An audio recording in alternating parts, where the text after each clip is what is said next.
Hi అందరికీ నమస్తే. రేపు శనివారం పాప విమోచన ఏకాదశి. ఈ తప్పులు చేస్తే ఇంట్లో లక్ష్మీదేవి అస్సలు నిలవదు. తప్పులు చేయకుండా రేపు పాటించవలసిన నియమాలు ఏంటో ఈరోజు వీడియోలో తెలుసుకుందాం. హిందూ సనాతన ధర్మంలో ఏకాదశి తిథికి ఉన్న ప్రాముఖ్యత, విశిష్టత మనందరికీ తెలిసిందే. నెలలో వచ్చే 15 రోజులకి ఒకసారి, అనగా శుక్లపక్షంలో ఒకటి, కృష్ణపక్షంలో ఒకటి, ఇలా ఏడాదికి మొత్తం 24 ఏకాదశులు వస్తాయి. ఒక్కో ఏకాదశికి ఒక్కో ప్రత్యేకత, పురాణ నైవేద్యం ఉంటాయి. అయితే రేపు అనగా మార్చి 14వ తేదీ శనివారం నాడు రాబోతున్న ఏకాదశి చాలా అరుదైనది మరియు అత్యంత పవిత్రమైనది. దీనినే పాప విమోచన ఏకాదశి అని పిలుస్తారు. ఈ వీడియోలో మనం రేపు పాప విమోచన ఏకాదశి యొక్క విశిష్టత, పవిత్రమైన రోజున మనం తప్పనిసరిగా పాటించాల్సిన నియమాలు ఏమిటి, అలాగే పొరపాటున కూడా అస్సలు చేయకూడని పనులు ఏమిటి అనే విషయాలు చాలా వివరంగా తెలుసుకుందాం. ఈ విషయాలను తెలుసుకొని రేపు శ్రీహరిని భక్తి శ్రద్ధలతో ఆరాధిస్తే మన జీవితంలోని సమస్త దోషాలు తొలగిపోయి అష్ట ఐశ్వర్యాలు సిద్ధిస్తాయి. తెలుగు పంచాంగ ప్రకారం ఫాల్గుణ మాసం కృష్ణపక్షంలో వచ్చే ఏకాదశిని పాప విమోచన ఏకాదశి అంటారు. పేరులోనే స్పష్టంగా ఉన్నట్లుగా పాప అంటే మనం తెలిసి లేదా తెలియక చేసిన దోషాలు, విమోచని అంటే వాటి నుండి విముక్తి కలిగించేది. మనిషి అన్నాక ఎన్నో కర్మలు చేస్తుంటాడు. మాట ద్వారా, చూపు ద్వారా, ఆలోచన ద్వారా, చేతల ద్వారా ఎన్నో పాపాలు మూటగట్టుకుంటాడు. అటువంటి కాయక, వాచక, మానసిక పాపాలన్నిటినీ భస్మం చేసి మనిషికి ఆత్మశుద్ధిని కలిగించే అద్భుతమైన రోజు ఈ పాప విమోచన ఏకాదశి. ముఖ్యంగా ఈ ఏడాది ఈ ఏకాదశి రేపు అనగా శనివారం రావడం ఒక మహా అద్భుతమైన యోగం. ఏకాదశి తిథి సాక్షాత్తు శ్రీ మహావిష్ణువుకి అత్యంత ప్రీతికరమైనది. అలాగే శనివారం అనేది కలియుగ ప్రత్యక్ష దైవమైన శ్రీ వెంకటేశ్వర స్వామికి అత్యంత ఇష్టమైన రోజు. జ్యోతిష్య శాస్త్రం ప్రకారం శనిదేవుడు విష్ణుమూర్తికి పరమ భక్తుడు.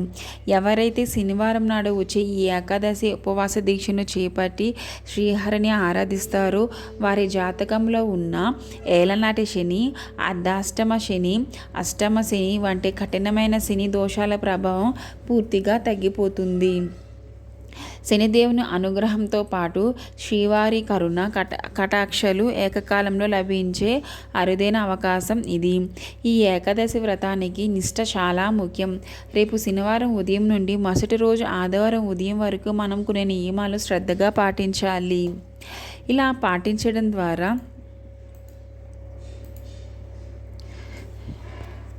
రేపు ఉదయం సూర్యోదయానికి ముందే అంటే బ్రహ్మ ముహూర్తంలో నిద్ర లేవాలి. తలస్నానం చేసి ఉతికిన శుభ్రమైన దుస్తులు, వీలైతే తెలుపు లేదా పసుపు రంగు వస్త్రాలు ధరించాలి.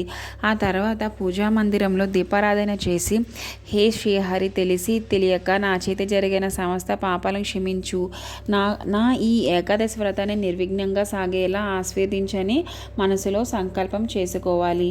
శ్రీ మహావిష్ణువుకి తులసి దళాలు అంటే అత్యంత ప్రీతి కాబట్టి స్వామివారి పటాన్ని పసుపు, కుంకుమ, పసుపు రంగు పూలతో అలంకరించి ముఖ్యంగా స్వామికి తులసి దళాలతో అర్చన చేయాలి. ఈ రోజంతా మనసులో ఓం నమో నారాయణాయ లేదా ఓం నమో వెంకటేశాయ మంత్రాన్ని జపిస్తూ ఉండాలి.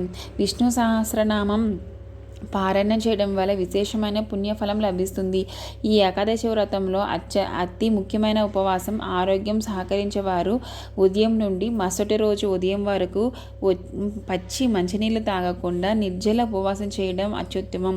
వయసు పైబడిన వారు, అనారోగ్య సమస్యలు ఉన్నవారు పండ్లు, పాలు, కొబ్బరి నీళ్ళు లేదా సగ్గుబియ్యం పాయసం లాంటివి సాత్విక ఆహారాన్ని తీసుకుని ఏకాభుక్తం చేయొచ్చు.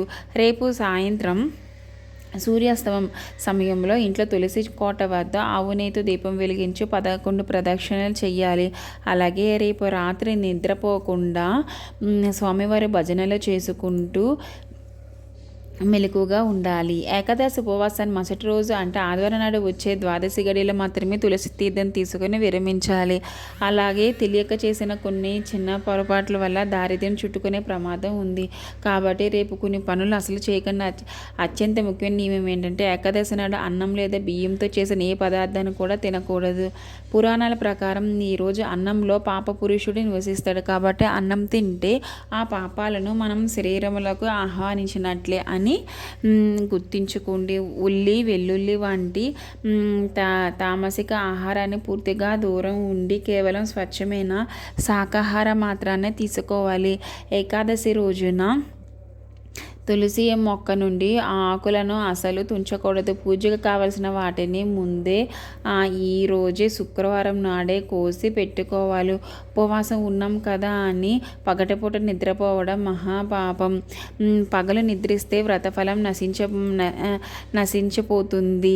ఉపవాసం వల్ల వచ్చే నీరసంతో ఇతరులపై కోపడడం, పౌరుషంగా మాట్లాడడం లేదా చాడీలు చెప్పడం, రేపు గోర్లు కత్తిరించుకోవడం, జుట్టు కత్తిరించుకోవడం లాంటి పనులు, అలాగే సాయంత్రం వెళ్ళి ఇల్లు ఊడ్చడం, చెత్తను బయటకు పారేయడం ఇలాంటివి చేస్తే మన ఇంట్లో ఉన్న లక్ష్మీదేవి కూడా బయటకు వెళ్ళిపోతుంది.